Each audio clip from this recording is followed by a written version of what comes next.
What's up mga chong? Good morning or good evening po sa lahat. Kumusta po kayo? Sa araw na ito mga chong, ang gagawin po natin ay ang pag-unboxing ng napakabagong Insta360 One X2. So bago natin tuluyan tong i-unboxing mga chong, no? Nais ko po munang pasalamatan yung nag-sponsor nito.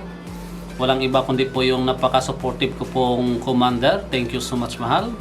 So mga chong, kung ready na kayo, ready na rin ako. Huwag na natin patagalin to. I-unboxing na natin to. Here we go mga chong. Insta360 One X2 na naka-motorcycle bundle. Tapos meron tayo ditong 128GB micro SD card. Tsaka invisible selfie stick. For free na po siya mga chong sa motorcycle bundle natin. Start tayo mga chong sa ating camera. Tabi muna natin itong mga to. Sa gilid mga chong, makikita natin yung features. 5.7K 360 capture. Tapos steadicam mode. Waterproof hanggang 10 meters to mga chong. Or 32.8 feet.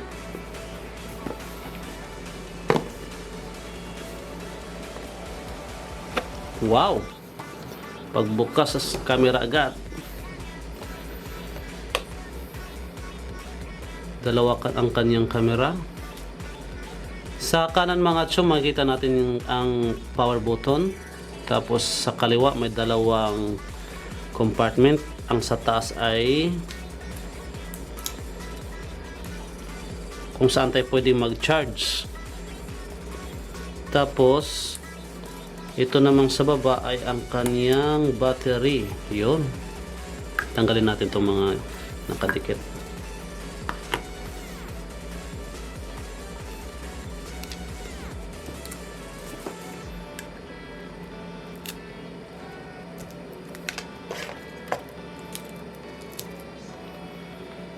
Ngayon mga chong, kung ibalik natin to, dapat siyang maipasok na maayos.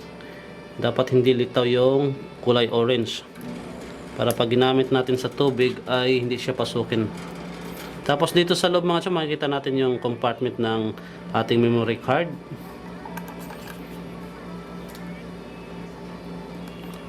Dapat hindi litaw yung orange.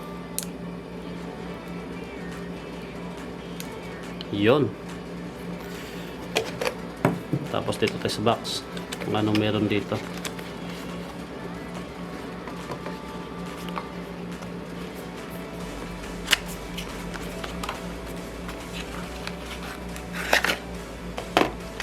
So meron siyang kasama na cable mga chong, pang charge.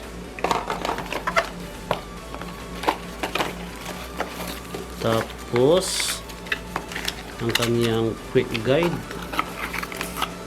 paano gamitin,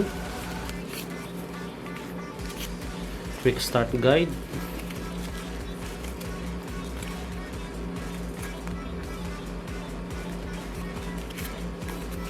tapos meron siyang kasama na pouch mga chong para safe po yung camera natin. Kami ng mga accessories niya para magamit na natin to. Una mga chong, mayroon tayo ditong lens guard para hindi po magasgasan yung ating lenses, yung harap sa likod ng camera. Dalawa na po ito, harap tsaka likod. Yan, lagay natin to mga chong mamaya para bago magamit safe siya. Tapos meron din tayo ditong lens cap. Napaka importante ito mga chong.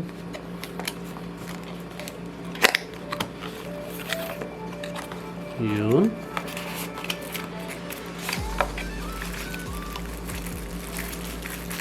Para kung sakali na ibulsa natin yung ating camera or ilapag natin kung saan, hindi po magasgas yung ating lens kasi napaka vulnerable tong mga to. Ganito lang, yun, safe na siya. Tapos syempre mahilig tayong bumiyahe mga chong, kaya meron tayong extra battery para tuloy-tuloy po yung pagkuha natin ng video.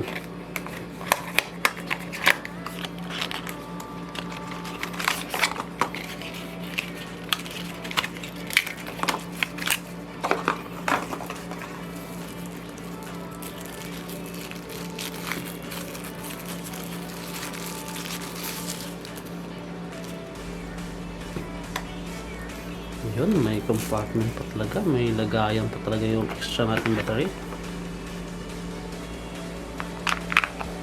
Ganda. Panalo panalo to.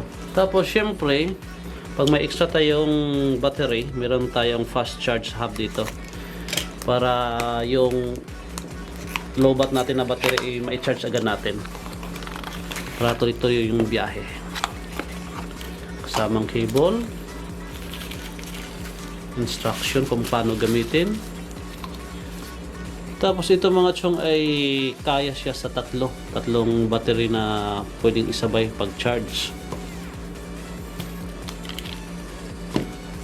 Panalo.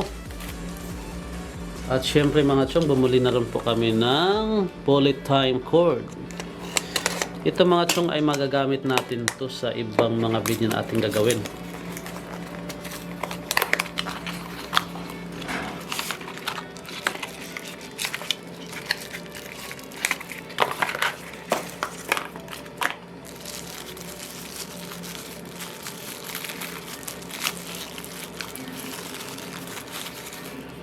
Yun.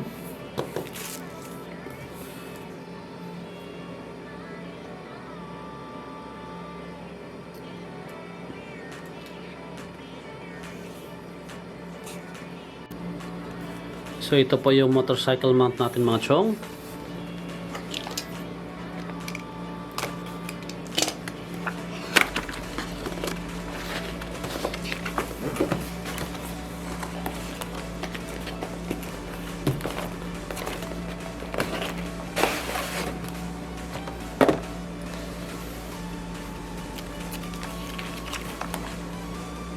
Andito yung mga instruction paano gamitin.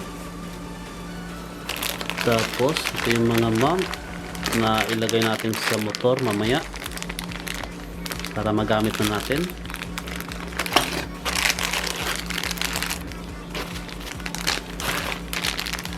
Ganda, ang dami. Tapos meron din siyang maliit dito na extension rod na pwede natin ilagay ito sa harap ng motor.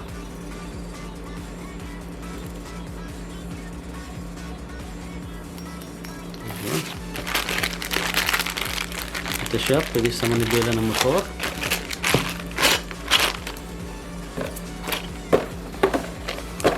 Tsaka yung ating Insta360 invisible selfie stick.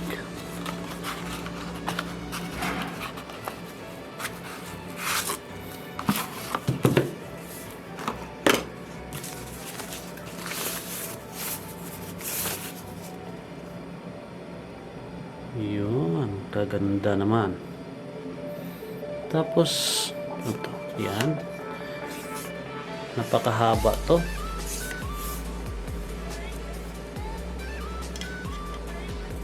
Mahigit kalahating di pa. Malaking tulong to mga chong para sa mga video na ating gagawin. Mabilis lang po siyang gamitin. Tapos mabilis siyang isiksik sa bag natin na dala-dala. Insta360 invisible stick.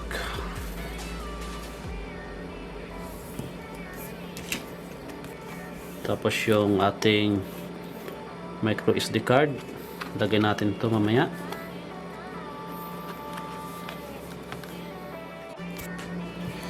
So mga chong, hanggang dito na lang po muna tayo, no? Kung gusto niyo po mapanood yung mga video na ating gagawin gamit yung bago nating camera, ang Insta360 1x2, huwag niyo pong kalimutan mga chong ang mag-subscribe sa aking YouTube channel and also hit the notification bell para lagi po kayong updated sa mga video na aming gagawin dito sa Taiwan. Thank you so much mga chong. God bless. Once again, dhongsky MotoVlog.